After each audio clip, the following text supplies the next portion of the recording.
Está con nosotros para compartir nuestro espacio Visión Integral el doctor Guarocuya Félix.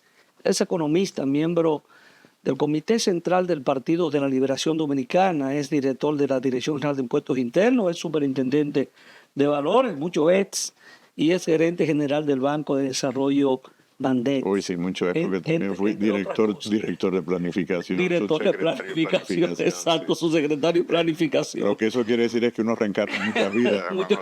Sí. Mucha experiencia acumulada. Y es uno de los economistas que tiene formación en este país, que ha estado dando su opinión sobre esta reforma de modernización fiscal que ha presentado el gobierno. Para mí es un placer tenerte en Visión Integral. Y sobre todo, amigo. Muchísimas gracias. Eso es lo más importante. Eso yo creo que es lo más importante. Me alegra mucho verte. Gracias. Sí, hace días que no nos juntábamos en este espacio. Así es. Mire, Dime tú. Dime tú. Estábamos esperando el día, ¿verdad? El día del juicio. Sí. Porque se estaba opinando mucho sobre el tema de la reforma fiscal. Sin embargo, hoy en día llegó, entonces ya el lobo llegó. Y entonces está ahí y vamos a hablar sobre hacer una evaluación sobre lo que ha presentado el gobierno, el presidente de la República, el ministro de Hacienda, esta reforma de modernización fiscal que ya está depositada formalmente en el Congreso de la República a través de la Cámara de Diputados, y creo que hay una comisión ya apoderada para esos fines. Era el momento oportuno, el alcance de la misma, la proyección que tiene el gobierno en términos de ingresos y la reducción de lo que es el déficit fiscal, ¿no?, que mantiene el gobierno.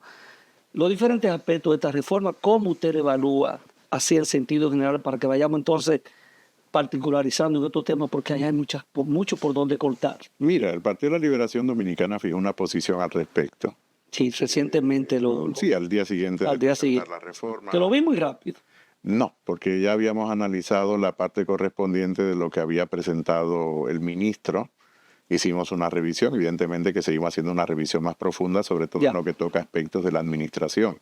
Porque una reforma no solamente es presentar movimientos de tasa, en este caso es una reforma tributaria, que es lo que se ha hecho, sino que implica otros temas de la administración tributaria. Usted dice que es más tributaria la reforma hoy. Es fundamentalmente. Es una reforma tributaria porque no hay una discusión conjunta entre el gasto y el ingreso. Exactamente. O dicho en la secuencia correspondiente entre el ingreso y el gasto. Y esa posición del Partido de la Liberación Dominicana, que se mantiene, que es consistente, consiste en decir, mira, es una reforma que es altamente regresiva.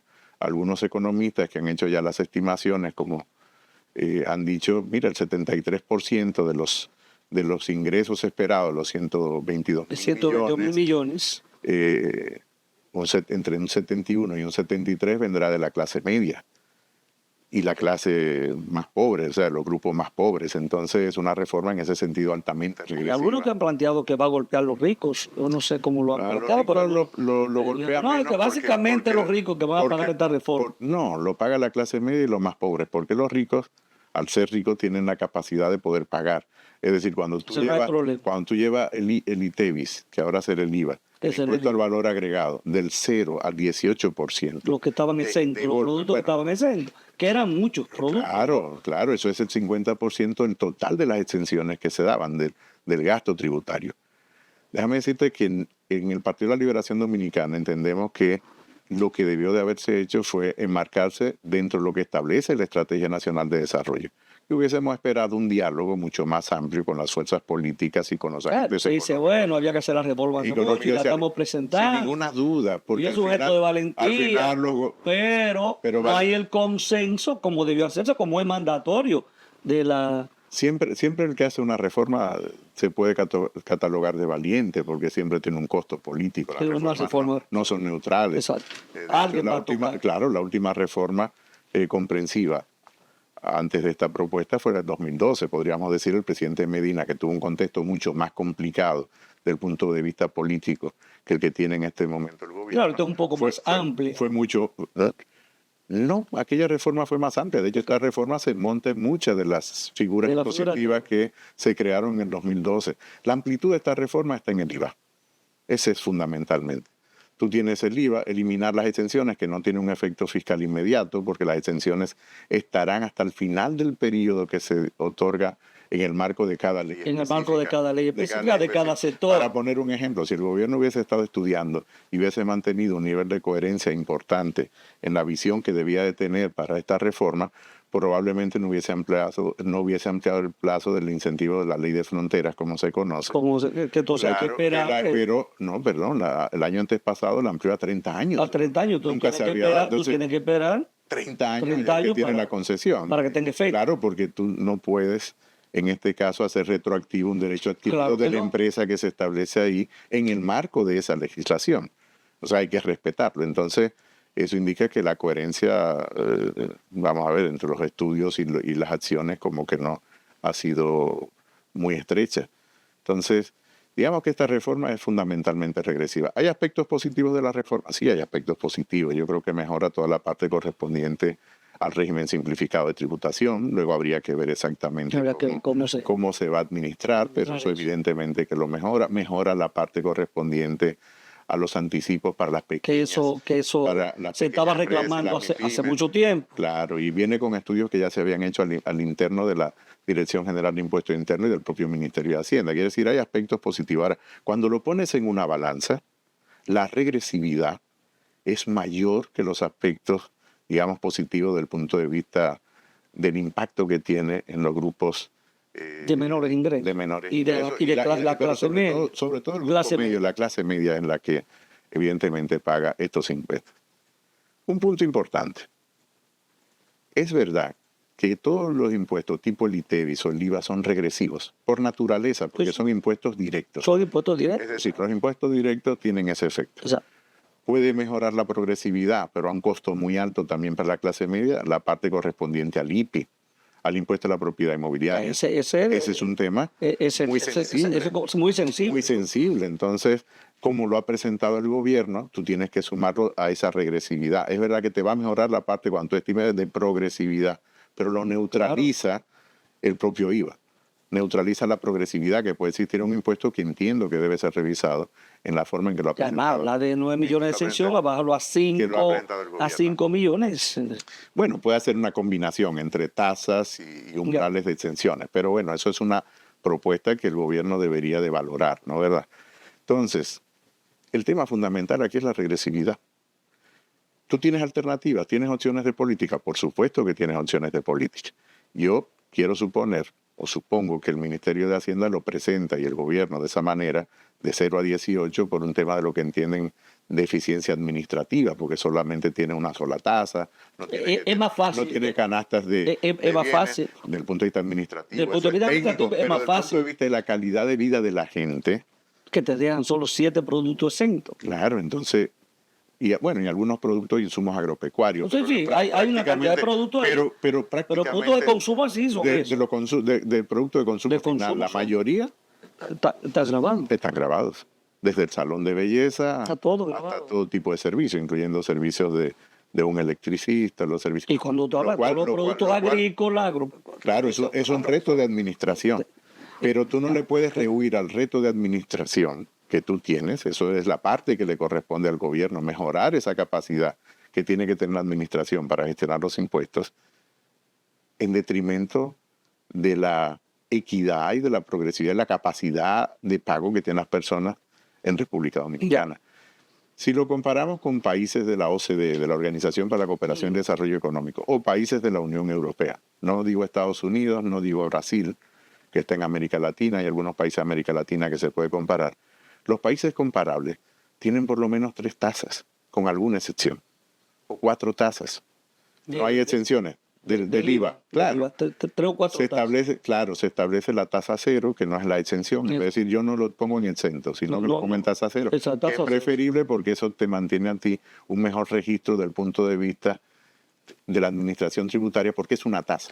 Es cero, no la pagas. Él tiene el mismo efecto que la excepción. De consumo de los sectores de menores ingresos. Sin ninguna duda. Entonces tienes un tramo bajo, una tasa baja. Y esa tasa se le aplica a los productos de mayor consumo, a las personas de menos ingresos, los que están entre el 1 y el tercer quintil. Exacto. Es decir, los que tienen el salario más bajo, los que tienen los ingresos más bajos. La mayoría no tiene un salario. La mayoría genera un ingreso autónomo en República Dominicana. Eso es lo que nosotros llamamos los informales. Pues, Hay una parte de autónomos que genera muy alto ingreso, sí, pero no es la mayoría de los que claro. están en la parte informal. Y luego los tramos más altos para el quintil 4 y el quintil 5. Entonces, debería de hacerse un ajuste mucho más fino de esa propuesta que tiene el gobierno para impactar menos. O los españoles son más brutos que nosotros, tienen más capacidad administrativa que nosotros. Nosotros la podemos generar y tienen 4 tasas efectivas del ITEVI: 0, 4, 10 y 21, por ejemplo. O el caso de Portugal, o el caso de Polonia, o en América Latina el caso de Argentina. El caso de Chile o el caso de Perú son excepciones. Pero entonces, tiene otros países. Colombia tiene 3 tasas. y no por aquí entonces es más fácil para el gobierno en términos Sin de lo ninguna que es- duda, sin de lo ninguna que es duda. Y administración. digamos que se ha ido por el camino más fácil, fácil. pero a un costo muy alto, muy alto. Yo creo que hay que hacer conciencia de esto a la sociedad, de la regresividad que tiene el IVA en esa estructura que tiene. De entrada te digo, ya es regresivo. Exacto. Hagámoslo que el impacto sea menor. Menos. Claro, ese sería. ¿Habrá la posibilidad, existe la posibilidad de que ya presentada al Congreso y mandada a una comisión? Porque cuando tú ves los sectores, cómo se han pronunciado, yo creo que aquí no hay nadie. Fíjate. Con excepción, he visto algunas asociaciones de pequeños y medianos comerciantes con el tema de la... No, el Consejo Nacional de la No, no, Empresa Privada ayer Ajá. le solicitó al gobierno tener un diálogo más amplio. No, por eso ahí va. Entonces, digo, con excepción de las pequeñas y medianas empresas, con el tema del anticipo, que he visto, ¿no? Eso lo han valorado positivamente, pero en todos los sectores, empresarios, industriales, comerciantes, están Bueno, yo te voy a decir, en el caso- diciendo, señores, hay que revisar esto. Claro, en el O sea, caso no de- puede ser así. En el caso de la Porque industria, por eso no hubo un consenso con los sectores empresariales del país, el sector de azonadores, el debo sector reconocer, turístico, zona es franca. difícil llegar a consenso. Sí, claro. Entonces está impuesto. Es lógico, pero Lo que debe de buscar el que tiene la autoridad fiscal, que es el Exacto. gobierno, es el debido entendimiento. eso. El debido entendimiento. Que no necesariamente implica. Bueno, bien lo dice que conversó con los sectores, que les presentó. Conversar no quiere decir que tú entiendas. Ya. Porque probablemente fue un diálogo diciendo esto es lo que hay, punto, y esto no se mueve. Porque eso se mantuvo en secreto. Bueno, es lo que ha dicho el propio gobierno, ¿no? Los sectores han reclamado y el Consejo Nacional de la Empresa Privada, Lo ha que dicho me parece claramente. que es un reclamo bastante. La Asociación de Industria Claro, lo acaba de plantear también. Claro, de que debe de haber un diálogo mucho más amplio, que permita precisamente hacer ajustes necesarios en esa propuesta de reforma. Si no se da con los partidos políticos, por lo menos que con los sectores. Claro, un ejemplo para el sector empresarial, específicamente industrial. ¿Por qué eliminar la depreciación acelerada? Tú la puedes acotar, es decir, la puedes limitar. Ahora, ¿para qué se utiliza depreciación acelerada? Para cambio de maquinarias y equipos, Claro. fundamentalmente. De hecho, debería estar en el Código Tributario. No debería estar en una ley ordinaria Así. sectorial, debería estar dentro del Código Tributario para que todo el que vaya a hacer reposición de maquinaria y equipos pueda acogerse a la depreciación acelerada. Y en el caso del Porque- sector agrícola, agropecuario es fundamental. No en todos los sectores. En todos, sector industrial. Incluyendo hoteles. Por Sí, sí, ejemplo. está O sea, incluyendo claro, tú quitas los incentivos sectoriales, pero establece ya un incentivo que es generalizado para todos, como la depreciación acelerada, que solamente la puede utilizar para cambio de maquinaria y equipos. Exacto. ¿Para qué se usan maquinaria y equipos? Para el aparato productivo, que es lo que te genera empleo. Entonces, no puedes dejar de lado determinados reclamos que son válidos del aparato productivo nacional, Pero yo veo que al va gobierno- mucho más allá de las leyes de exenciones. Pero veo al sectoriales. gobierno con mucha firmeza a la hora de presentar el proyecto y como hay una mayoría que ya se empieza a imponer, No, en ya caso de la sé, en el reforma caso de la reforma constitucional es un ejemplo. entonces tú dices, podríamos seguir trillando ese mismo camino. Entonces, ¿qué va a pasar? Quiero que lo analicemos cuando hagamos esta pausa para ver si hay la posibilidad que en el Congreso de la República, como dice, tiene que haber algún espacio para escuchar a los sectores que quieran expresar su posición sobre la reforma, a ver qué pasa. Vamos a hacer la pausa y retornamos en breve.